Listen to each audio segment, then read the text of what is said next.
আমার আমার যেটা ধারণা যে ধরেন আপনি যে প্রশ্নটা করেছেন একটু আমাদের তো প্রফেশনালিজমের একটু সমস্যা আছে, একটু ঘাটতি আছে, এবং আমাদের যেই ধরনের আলোচনা চলছে, আমরা যে পরিমাণ যে খেলাটা খেলছি ওয়ানডেতে, এটাও তো খুব একটা সুখকর নয়। আপনি যেমনটা বললেন যে আমরা মনে হয় প্রায় ১.৫ দশক পরে আমরা ২০০৬ সালের র্যাঙ্কিং পর হ্যাঁ মানে দু ঘরের চলে গেছে, আমরা ৯-এর নিচে ১০-এ চলে গেছি।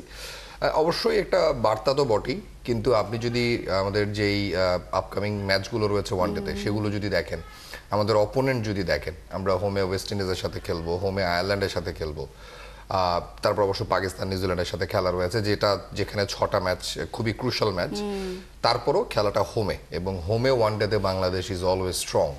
আবার আপনি যদি পরের বছর চলে যান, মানে এই বছরটাকে ছাপিয়ে সামনের বছর গেলে, সেখানেও আমাদের আয়ারল্যান্ডের সাথে খেলা, জিম্বাবুয়ের সাথে খেলা, নিউজিল্যান্ডের সাথে খেলা রয়েছে। সো ওই ম্যাচগুলো বাদ দিলে আপনি যদি বাকি ম্যাচগুলো দেখেন, আমি মনে করি বাংলাদেশ টপ 8-এ থেকে কোয়ালিফাই করার সামর্থ্য তো রাখে। কিন্তু সমস্যা হচ্ছে ট্রানজিশন যে পিরিয়ডটা, আমাদের যেই এক্সপিরিয়েন্স প্লেয়াররা চলে গেছেন, তার কোনো পরিপূরক আমাদের আসলে হয়নি।